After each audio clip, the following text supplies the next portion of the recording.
Alright, y'all. Today, Alright, y'all. I have a guest today. My dear friend Hillary, the one I sobered up for the other day. While now we are drinking wine. Hillary R. Heath is a writer, director, comedian, and producer based in Atlanta.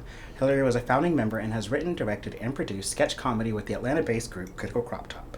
You can find Hillary on stage performing stand-up comedy across the Southeast because she's phenomenal. She has been working on a series called Between. And so with that, tell us more about the series Between. Okay, well, it all sort of came from me and my writing partner, Jasmine Waters. She and I guess she really had the idea to start with. And it was this idea of these two friends sort of coming together, in their mid-20s, and they haven't really seen each other since high school, but they were, really tight, high school best friends. And they come from a small town in Georgia called Between. Which is called Between because it's halfway between Atlanta and Athens. It's really cute. It's the cutest little town. And so we started writing this series, and from it, this really cool story of just how friendships change over the course of your life, and how different people in your life sort of influence you and how you behave differently around different people. So it was a really cool... I think it's a really cool story just about growing up and relearning who you are around which people and which way you want to go. Yeah, well, I know that I've read some earlier drafts of it, and number one, I love it, and it definitely hits on all the points you're talking about of changing and growing and people who knew the past you, and then now there's this new you, and it's all so scary and changing. Right, and can you maintain a friendship when you've both sort of gone your own way and grown and then come back together? Is it the same? Is that bond different now? Yeah.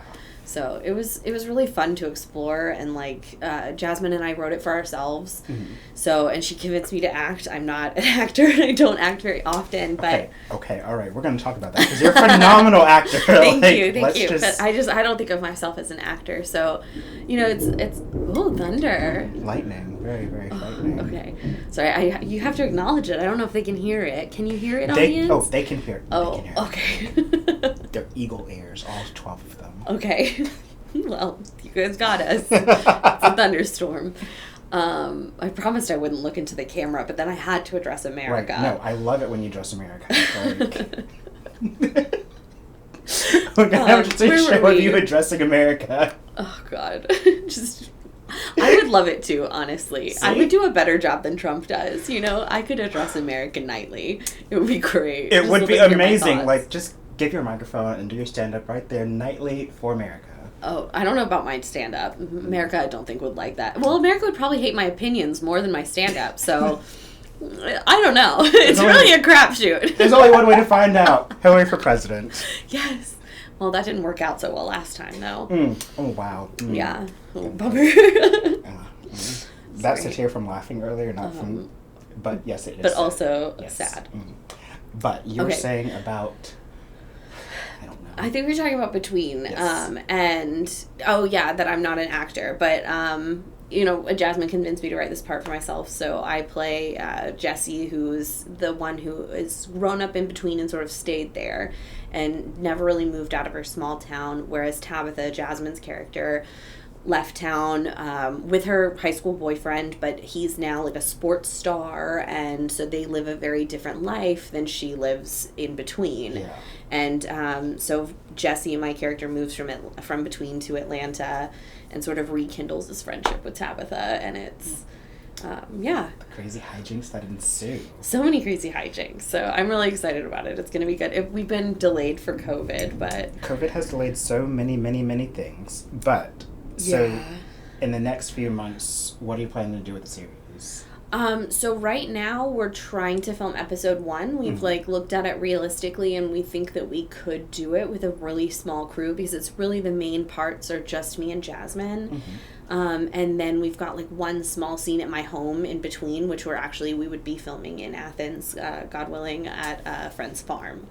So we would be able to film outside, and it wouldn't be any, we wouldn't have as many issues with having more people on set because we'd be able to still hopefully film socially distanced, you know, on some rocking chairs on a front porch. And sounds so peaceful and lovely. I know. So yeah, we're hoping to film episode 1, and then with like the small budget that we already have, and then hopefully if we can complete that, we can start fundraising off of that first episode and start fundraising for the rest of the series. Originally our ideas were going to go a different way, but for now, COVID-19. Yeah, we're all just adapting. Right, aren't we? So, how many episodes are in the first season that you've written?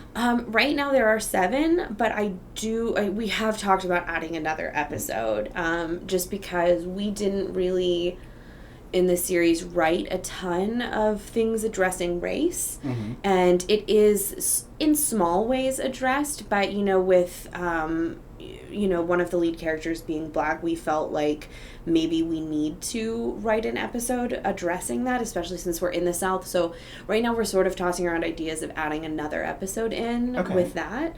But for right now, it's 7 episodes. Interesting. I love it so much. Thanks. Okay. Fun question. Ideal network. I don't know if this is fun or not, but ideally, what network would this stream on or be on? Would Between stream on? Or be on? Okay. Well, it is a web series, so I don't know about a traditional network because they're not quite 20-minute episodes. Okay. They're probably closer to 15-minute episodes. So I'd say probably like a Hulu or a Prime would be a really good spot for us. But I'd also see like an IFC or one of the indie networks sort of picking us up as well, and kind of maybe showing them as a double feature each time in a short series or something. That'd be fun. Yeah, it would be really fun. Oh my God, that would be really fun. Yeah, I think we could do well. Or even like on a streaming platform like Comedy Central Online or something like that. I think we would do really well on. So okay, we're putting it out there. Yeah, you know, putting it out there. If you're watching Comedy Central, I'm available. IFC, I got it. Like, just give me some money. And so, with all of this said, like, this wouldn't be the first series that you've done. No, it wouldn't. So it would be the third one that yes. Fourth one? This is why she's talented. 4th series. So I just on ones that I've worked on and sort of like helped behind the scenes with stuff. I started with Nicole Kemper's The Motherlode web series. Okay. Which was a super fun experience, and it was my first time working as an assistant director on a film set. I had done it, you know, for stage, but I had never done it for film, and it was a totally different experience, and I learned so much, and like I really had Nicole mentor me on production as well. Like I didn't necessarily produce on that, but she mentored me a lot because she knew that I had my next series, PYT's web show, that I had written coming up, so she taught me a lot behind the scenes with that. And then, so I went from the Motherlode and I directed and produced my own series that I wrote called PYT's Web Show. And that is available on YouTube and Vimeo and my website. Go watch it. Everywhere. And that was really fun. And then after that, I was hired to direct 2 episodes on a web series called #prettyfunny. That was pretty funny. Thank you. And that's available on U42's website, which is another great company in Atlanta that produces small indie films, podcasts, music videos, and features them all on their website. It's really cool. Wow, it's really an amazing resume, and I am always just in awe of you. Like, I love your directing style. I love your writing style. I love your acting style. Like, I love you. Thank you. The feeling is mutual. Aww. That's why I keep putting you in all my projects. Well, alrighty. Well, we're going to cut right there, and you'll just have to tune in to more episodes to find out what else Hillary does. Alright, I'm going to restart this camera. Okay.